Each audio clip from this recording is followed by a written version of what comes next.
मध्य प्रदेश की कैबिनेट मंत्री मीना सिंह जी अपने विधानसभा क्षेत्र मानपुर में आगमन हुआ, जिसमें वो ज्वालामुखी माता के दर्शन किए और माता से मांगा कि इस विश्व से कोरोना महामारी पूरी तरह से समाप्त हो जाए, जिससे भारत देश की जनता में फिर से खुशहाली आ जाए। उसके बाद वो मंदिर से निकलने के बाद बंधा टोला मानपुर में गई।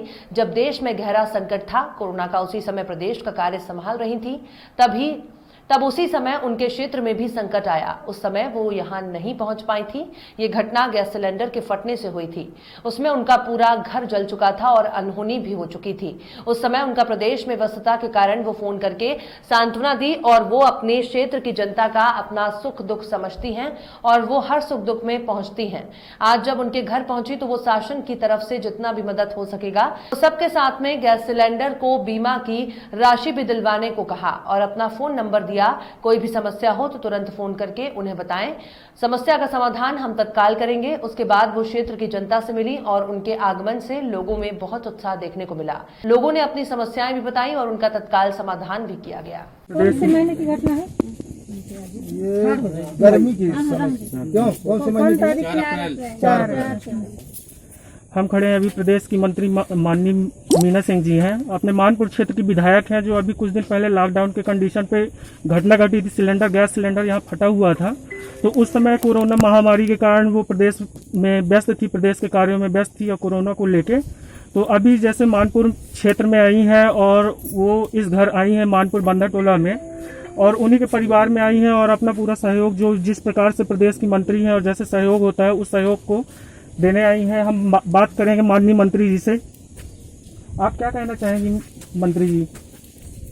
ये 4 अप्रैल की घटना है और जिसमें सिलेंडर गैस फूटने से श्री स्वर्गीय बद्री प्रसाद कोहरी जी की मृत्यु हो गई थी सिलेंडर के उससे धमाके से। तो क्योंकि उस समय ही मुझे आना था तो पूरे देश भर में लॉकडाउन चल रहा था और लॉकडाउन के चलते मैं उस बीच आ नहीं पाई थी। फिर उसके बाद 21 अप्रैल को चूँकि मंत्रिमंडल का गठन हुआ तो मंत्री पद का दायित्व माननीय मुख्यमंत्री जी ने दिया प्रदेश में काम करने के लिए, तो इस वजह से भी काम में लगी रह गई और नहीं आ पा रही थी। तो आज यहाँ क्षेत्र के भ्रमण में थी तो पहले से था कि जब भी मानपुर आऊँगी तो बद्री कोहरी जी के परिवार से ज़रूर मिलने जाऊँगी। तो आज परिवार से मिलने आई हूँ और सबसे मिली हूँ, जो भी बातचीत हुई आप सबके सामने हुई है। और चूँकि घर तो पूरा ख़त्म ही हो चुका था, ये तो लोगों के सहयोग से सब्सिट्यूट चढ़ा हुआ है, तो हम कोशिश कर रहे हैं कि इनको बहुत जल्दी प्रधानमंत्री आवास योजना स्वीकृत हो जाए, क्योंकि रहने के लिए एक अपना अच्छा घर छत तो होना चाहिए, जो ज़रूरी है सभी परिवार के लिए।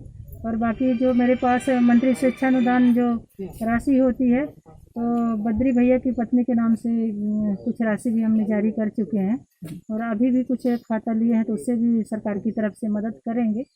अब आप सबको पता है कि जो ज़िंदगी चली जाती है तो ज़िंदगी की भरपाई पैसे से नहीं की जा सकती। पैसा एक अलग चीज़ है, ज़िंदगी है। आदमी की जब ज़िंदगी रहती है तो कहीं भी लोग कमा के खा लेते हैं और अपना परिवार चलाते रहते हैं, तो ज़िंदगी की एक अपनी अहमियत है। और चूँकि इस मौके पर मैं यही कहना चाहती हूँ कि मैं आश्रित परिवार के साथ में हूँ और इसीलिए उनके परिवार से मिलने आई हूँ और उनकी पत्नी से और सभी बच्चों से। और ये घटना बहुत दुखद है, क्योंकि सिलेंडर फूटा और ज़िंदगी चली गई तो ये कभी अपन भूल नहीं सकते। पर यह है कि जो भी सरकार की तरफ से, मध्य प्रदेश सरकार से जो भी राहत राशि होगी हम उसको दिलाने का पूरा काम करेंगे। और जो एजेंसी है, जो गैस एजेंसी है, उससे भी राहत राशि देने की व्यवस्था है। जब भी ऐसी कोई घटना घटती है तो उसमें प्रावधान भारत सरकार ने कर रखा है, चाहे वो गैस एजेंसी हो या पेट्रोल पंप हो। अगर आग से, सिलेंडर फटने से अगर किसी की मृत्यु हो जाती है तो बीमा कंपनी इन कंपनियों के माध्यम से भुगतान करती है। तो उसके लिए भी हम प्रयास करेंगे कि आश्रित परिवार को जो भी और भी क्षतिपूर्ति जो राहत है वो भी मिले। बिल्कुल, निश्चित तौर पर हम ये कह सकेंगे कि माननीय मंत्री जी मानपुर विधानसभा की हैं, अभी वर्तमान में विधायक हैं और प्रदेश सरकार में मंत्री हैं। इनका जो कार्यकाल है पूरी तरह से इस टाइप से मानपुर विधानसभा की जो जनता है वो पूरी तरह से निश्चित रूपेण से सुख दुख में साथ देती हैं, हमेशा हर टाइम हर मौके में आती हैं। जैसे अभी कुछ समय पहले जो घटना घटी तो उस समय ये फोन में वार्तालाप के माध्यम से उनको सहानुभूति भी प्रदान किए। जी धन्यवाद। अरे